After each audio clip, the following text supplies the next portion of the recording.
Today was one of those days. I don't know if I'd call this a good production day or just a waste of time.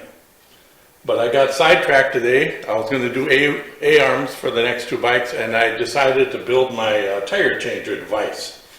So that's what I did.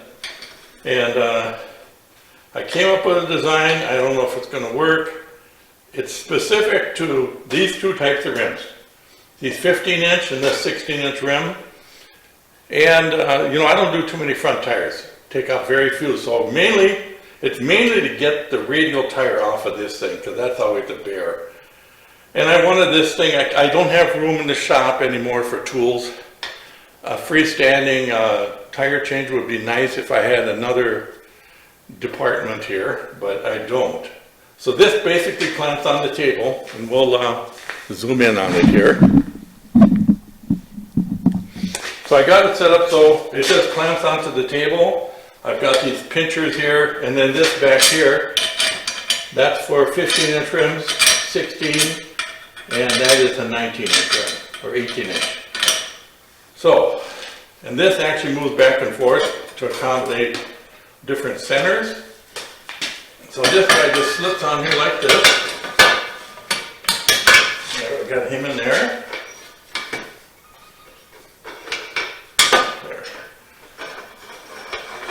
Adjust these things in. All these do is hold the rim down.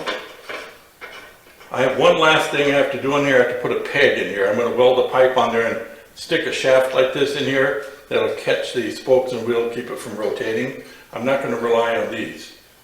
So all these do is you just snug them up. That's it. And then this device sits on here, and this is actually the bushings and the front shaft from a Goldwing. And if you know anything about these shafts, you cannot bend them. They are really tough. There. I don't know if I really need to put this in here, but I rigged it up anyway.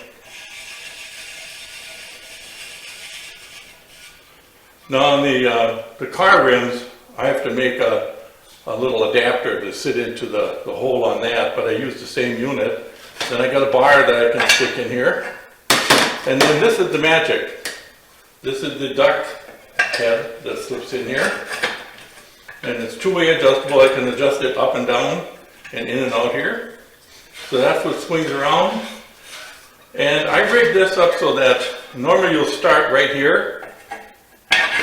So you can pull it around to this point, then pull it around to this point, and pull it around to here, and get the whole thing done that way. So that's the plan. As far as breaking the bead, I have a bead breaker that I bought at Harbor Freight, and I like it. It sits on the floor. I can get lots of leverage. I didn't want to even fool around with the bead breaker.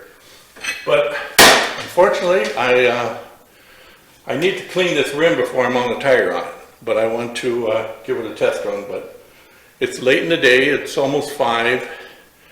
And I don't know if I want to deal with disappointment this late in the day. So I'm not going to. But there's some welds. It's all tacked together. So I have to weld everything solid and clean it up real good. And if it works, I'm going to powder coat it. And I think I'll powder coat it red. Basically any tool I have in here that's for production, I powder coat it red. So that's what I'm going to do. So it was a lot of work and a lot of, I didn't get it right on the first try, but I think I got it here now. And I thought I could get this done in about 3 hours. Yeah, I got about 6 in it right now. So as always, you know, the 10-minute jobs always take 3 days, and this is no different. So I got to figure out exactly the positioning on the duck head here, you know, where it's supposed to sit. And if it's supposed to rock back and forth like this, I'm not real sure. So I got to do some studying on this thing. So I don't really know. I don't know what I'm doing. Is what I'm trying to say. You're bored out of your mind. You need a little adult supervision.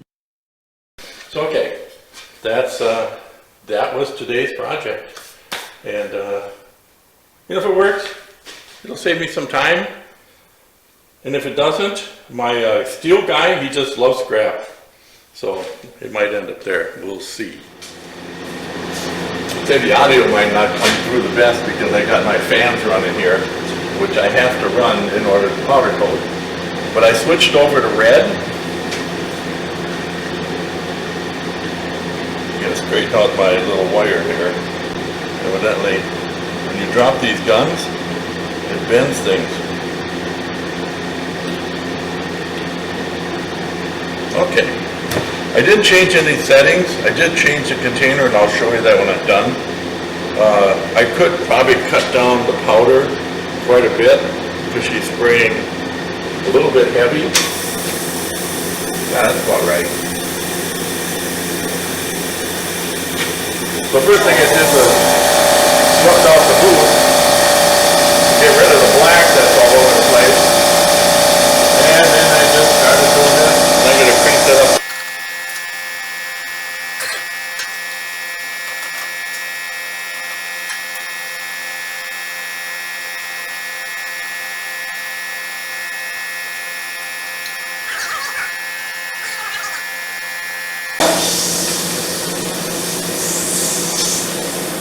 So here's what I did. This unit here normally goes into the big tank, plugs in the top here. This hose here goes down to the agitator in the big tank, so I just rerouted. Got this quick connector, so I just connected down below there, connected into this. This is nothing but a tube. So I got, basically this one is a universal one for different powders. It's just a piece of PVC, and I, just kind of taped a piece of tubing here. This hooks into the agitator line. I disconnect it from down there and hook it into here. So that creates the turbulence down below here. There's a couple holes I drilled into here, and you can stick this into this, which is full of red, or even one of these little ones. It doesn't matter what you put it into. Stick it in there. I didn't really even have to do much adjustment change.